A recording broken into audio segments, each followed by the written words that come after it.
On a cold winter night, Anna hurried home. Her coat was pulled tight, and her breath made little clouds in the freezing air. Snow sparkled on the ground under the bright holiday lights. Families were laughing, kids were tugging on their parents' hands, and the air felt happy with Christmas coming soon.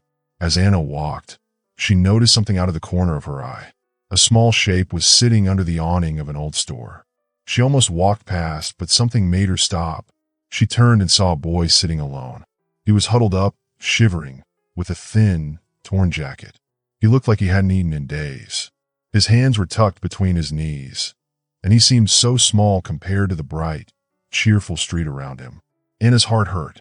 How could someone so young be out here alone? She stepped closer and spoke softly. "Hi there." At first, the boy didn't respond. She thought he might be asleep or too cold to hear. But then he lifted his head, and she saw his eyes. They looked so sad and old, like he had been through too much for his age. His face was dirty, and his cheeks were red from the cold. "What's your name?" Anna asked gently. "Noah," he whispered, his voice so soft she almost didn't hear it. Anna felt even sadder. The boy looked so out of place among the happy families and Christmas lights. She knelt down to his level. "How long have you been out here, Noah?" He looked away and mumbled, "A few days. Maybe more." Anna could hardly believe it. No one should be out in this freezing cold, especially not a child. "It's too cold to stay out here tonight," she said, trying to keep her voice steady. "Would you like to come with me? My house is warm, and I have food." Noah hesitated. For a moment, Anna thought he might say no. But finally, he gave a small nod. Anna held out her hand, and he took it. His fingers were so cold they felt like ice. Without thinking, Anna took off her own warm coat and wrapped it around him. "Here, you need this more than I do," she said. Noah looked surprised but didn't argue. He pulled the coat tightly around himself, and they began walking. Anna held his hand the whole way, afraid he might disappear if she let go. The streets were quieter now, with only a few people still out. Noah stayed silent, his eyes darting around nervously, like he was afraid of something. When they reached Anna's apartment, she unlocked the door and let him inside. Her home was small but cozy, with a soft lamp casting a warm light. "You can sit here," she said, pointing to the couch. "I'll get you some clothes to change into." Noah sat on the edge of the couch, looking like he might run at any moment. Anna hurried to the closet and found a sweatshirt and sweatpants that used to belong to her nephew. She handed them to Noah. "The bathroom's down the hall. You can change in there." Noah nodded and disappeared into the bathroom. Anna went to the kitchen and started heating up some chicken noodle soup. She needed to keep busy because her heart felt heavy. She had seen kids in tough situations before, but something about Noah seemed especially sad. He looked like he had been alone for a long time. When Noah came back, he was wearing the big sweatshirt and pants. They were too large for him, but he looked a little warmer. Anna smiled and gestured to the table. "Here, sit down. I made some soup." Noah sat down carefully, as if he wasn't sure he was allowed. He picked up the spoon and started eating slowly. Anna watched him, noticing how he kept glancing around, like he was ready to run. "Soup's good on a cold night, huh?" she said lightly. "I can make a grilled cheese sandwich too if you'd like." Noah nodded a little, and Anna felt hopeful. She made the sandwich, but as she brought it to the table, she heard a clatter. Noah had spilled some soup on himself. His face turned red, and he mumbled, "I'm sorry." "It's okay," Anna said warmly. "It's just soup." She grabbed a towel and cleaned up the mess. "Let's get you a dry shirt." Noah followed her to the closet, and she gave him an old t-shirt. He went back to the bathroom to change. When he came out, Anna's breath caught. The t-shirt showed his arms and neck, and she saw bruises and scars. Some bruises were faded, but others were dark and fresh. There was even a jagged scar near his collarbone. Anna's heart ached. She tried to keep her face calm. "Noah," she said softly, "if you ever want to talk, I'm here to listen." Noah froze, his shoulders stiffening. "I just fell," he mumbled, looking away. Anna knew that wasn't true, but she didn't push him. "Okay," she said gently, "if that's what you want me to believe for now. But if you ever want to tell me more, you can." Noah glanced at her, and for a moment, she thought she saw gratitude in his eyes. Then he looked down again, pulling the t-shirt tight over his bruises. That night, Anna stayed up thinking about Noah. She wanted to help him, but but she didn't want to scare him by calling the police. She worried about what might happen if she didn't do anything. In the morning, Anna was already up, waiting at the kitchen table. She had made scrambled eggs and toast, hoping to make Noah feel a little safer and more at home. Noah's shoulders got stiff when he saw her, but he slowly walked over and sat down, looking at the food on the table.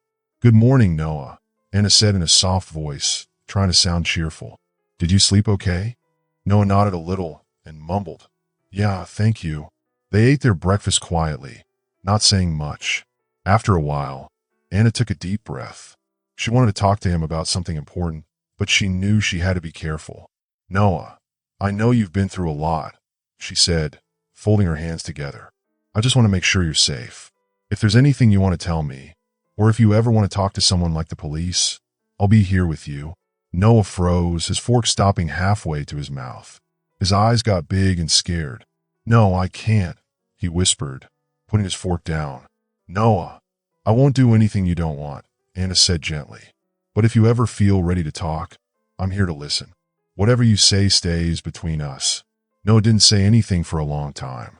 Then he looked down at his hands and started speaking very quietly. I ran away," he said, "from my dad." Anna's heart hurt. She had thought that might be the case, but hearing him say it made her sad all over again. She stayed quiet, letting him talk if he wanted to. He hurt me a lot," Noah said, his voice shaking. He paused, then added, "Sometimes he'd hit me with his belt or whatever he was holding." Noah took a deep breath and went on. "My mom left a long time ago, so no one stopped him." Anna felt tears well up in her eyes. She reached across the table and put her hand gently on his. "Thank you for telling me, Noah. That was very brave of you." For a moment, they sat in silence. Anna could see how scared and ashamed Noah looked. She knew she had to help him, even if he wasn't ready yet. "Noah, I think we should talk to the police," Anna said softly. "They can make sure your dad doesn't hurt you anymore. You won't have to go back there." Noah's hands gripped the edge of the table, and panic flashed in his eyes. "But what if they take me away?" "I'll be right here with you, I promise," Anna said, squeezing his hand. "We'll go together, and I'll make sure you're safe." Later that morning, Anna called the local police. 2 officers came to her home soon after. They spoke to Noah gently, their voices calm as they introduced themselves and asked if he'd like to talk. Anna stayed next to him the whole time, resting her hand on his shoulder whenever he seemed nervous. At first, Noah barely whispered, but Anna's reassuring presence helped him feel brave enough to talk. Bit by bit, he shared his story. "My dad got mad a lot," Noah said, his hands twisting nervously in his lap. "Sometimes, when he was drunk, he'd grab whatever was nearby and hit me. Once, he threw a glass bottle at me, and it cut my back." One of the officers' faces turned serious. "Noah, could you show us any injuries?" he asked gently. Noah looked at Anna, fear in his eyes. She gave him a kind nod. Slowly, Noah lifted his shirt. Anna's heart broke when she saw the scars and bruises on his thin back and ribs. The officers looked upset, but stayed calm. "Noah, did anyone ever see your dad do this to you?" one officer asked. "No," Noah whispered. "It was always when we were alone. He said no one would believe me." Anna's voice was steady as she said, "Noah, your dad can't hurt you anymore. These officers are here to help you." The officer closest to Noah nodded. "We'll make sure you're safe. You won't have to go back." For the first time, Noah's face relaxed a little. He still looked sad, but it seemed like a small weight had been lifted. He leaned against Anna slightly, and she felt a fierce need to protect him. The officers left to investigate Noah's father. It didn't take long for them to find him at a bar. When they brought him to the station, he showed no care at all. He shrugged when they asked about Noah. The kid ran off. "Good riddance," he muttered. "He's nothing but trouble." The officers asked him about the bruises and scars, but he just rolled his eyes. "Kids are tough. He'll be fine." Hearing this made the officers angry, but they stayed calm. They knew they had to protect Noah. When they went to Noah's house, they found it was falling apart. The windows were cracked, and the walls were dirty. Inside, it smelled bad, like spilled drinks and old food. There was almost no furniture, and in one corner, they saw a small pile of cardboard and a thin blanket where Noah had been sleeping. There were stains on the floor that looked like dry blood. The officers left the house, feeling sad and determined. They promised to keep Noah safe and make sure his father would face justice. Back at Anna's home, she hugged Noah tightly. "You won't have to go back there," she said. The next day, Anna called a social worker and asked if she could take care of Noah. "I want to be his guardian," she said. The social worker agreed to start the paperwork. Anna felt determined. She was ready to give Noah the safe and happy home he deserved. Over the next few days, Anna noticed Noah was still very cautious. He flinched at sudden noises and looked at her carefully, like he wasn't sure if he could trust her yet. One evening, Anna pointed to a shelf with some books. "Would you like to pick one to read?" she asked. She wanted to show Noah that he could make choices and feel comfortable in her home. Bit by bit, she hoped he'd start to believe he was truly safe now. Noah sat quietly in a big room, his heart feeling heavy. 2 police officers were talking to his mom, asking if she would take care of him now. One of the officers said, "Ma'am, Noah's father has been hurting him.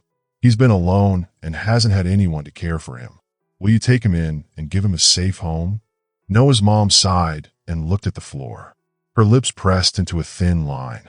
"I did what I had to do to save myself," she said quietly. "I know what his father is like. That's why I left. But I can't help Noah now. I have a new family to protect." Her words were cold and hard, and they made the room feel very sad. The social worker, Rachel, tried again. "Mrs. Reeves, this is your son. He has been through so much. He needs you." But Noah's mom shook her head and said, "I made my choice a long time ago. He's not my responsibility anymore." Then she turned away, leaving the room. The officers looked at each other with serious faces. No one spoke. Noah sat frozen, his face full of sadness and shock. Anna, who had been taking care of Noah, placed her hand gently on his shoulder. "Noah," she whispered, but he shook his head and didn't say anything. His face was blank, hiding the big storm of feelings inside him. After his mom left, the officers promised Anna they would help find a safe place for Noah. But those words didn't make Anna feel better. She could see that Noah's heart was broken. The next few days were very hard. Noah didn't talk much. He stopped laughing, even though he had just started to laugh again before all this happened. Sometimes Anna would find him staring out the window with a faraway look in his eyes. When she tried to comfort him, he would flinch and pull away. His mom's rejection had hurt him deeply, and Anna's kindness wasn't enough to fix it right away. Then, one day, there was a new call. The police were pressing charges against Noah's father for hurting him. On the day of the trial, Anna went with Noah to court. She held his hand tightly as they listened to everything the judge said. Noah's father sat across the room, looking mean and dismissing all the accusations. He even said he had been toughening the boy up, as if that made it okay to hurt him. But the police had a lot of evidence. Pictures of Noah's injuries, reports about how bad the house conditions were, and stories from neighbors. All of it showed how Noah had been neglected and treated cruelly. The judge looked serious as she spoke to Noah's father. "Your actions have hurt a child deeply, both in his body and in his heart. This cannot be allowed." When the judge announced a long prison sentence for Noah's father, Noah's hand tightened in Anna's. She looked at him and saw something different in his face, a little bit of relief and closure. The person who had hurt him was finally being held responsible. Outside the courthouse, Noah seemed lighter, as if a heavy weight had been taken off his shoulders. But he still looked sad, remembering all he had lost. Anna knelt down beside him, looked him in the eye, and said gently, "You're safe now, Noah. I'm here, and we'll get through this together." Noah looked at her, his eyes softening. "Thank you, Anna," he whispered.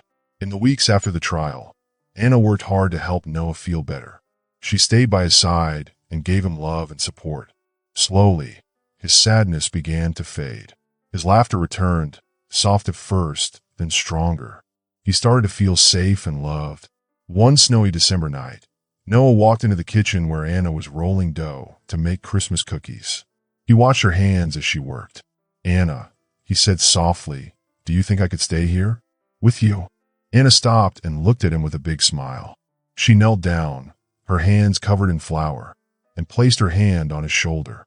"Noah, I would love for you to stay here. Forever if you want." Noah's face lit up with a flicker of joy. Anna's heart swelled with love. but she wanted to do something even more special. She had been working with Rachel, the social worker, to adopt Noah and make him her son officially. She planned to tell him on Christmas morning. On Christmas morning, Noah sat by the tree, staring at the twinkling lights with a quiet smile. Anna joined him and handed him a small, wrapped box. "Go on, open it," she said, her eyes shining. Noah carefully unwrapped the gift. Inside, he found a silver key with his initials and a date engraved on it. He looked up at Anna, confused. "It's the key to our home," Anna explained, her voice full of emotion. "Your home. I've filed for adoption. If you're ready, I want to be your mom." Noah stared at the key, his hands shaking. Tears filled his eyes as he looked back at Anna. "I never thought anyone would want me. Not for real," he whispered, his voice breaking. Anna pulled him into a hug, her own tears falling. "I want you, Noah, forever. You are wanted, and you are loved." Noah hugged her tightly, letting go of years of pain and loneliness. From that day on, they were a family, together. They faced the world with love and strength. Noah grew more confident and happy, knowing he had a safe place where he belonged. As time went on, Anna and Noah began helping others. They volunteered at shelters and shared their story to give hope to other children who had been hurt. Noah, once shy about his past, became brave and used his experiences to help others feel less alone. One spring day, Anna and Noah planted a garden outside their home. As they worked in the dirt, they laughed together, feeling happy and full of hope. The garden became a symbol of their new life, full of growth and love. Anna looked at Noah's bright, smiling face and felt peace in her heart. They had found each other in a difficult time, but together they had built something beautiful. No matter what challenges came their way, they knew they would face them side by side. They were no longer alone, and their love gave them strength for a bright and happy future. If you enjoyed this story and would like to see more content like it, I encourage you to subscribe to my channel. By subscribing, you'll stay updated on all our latest, inspiring and heartwarming stories and have the opportunity to engage with our growing community. Additionally, I would love to hear your thoughts and feedback in the comment section below. Thank you for your support, and I look forward to sharing more captivating narratives with you.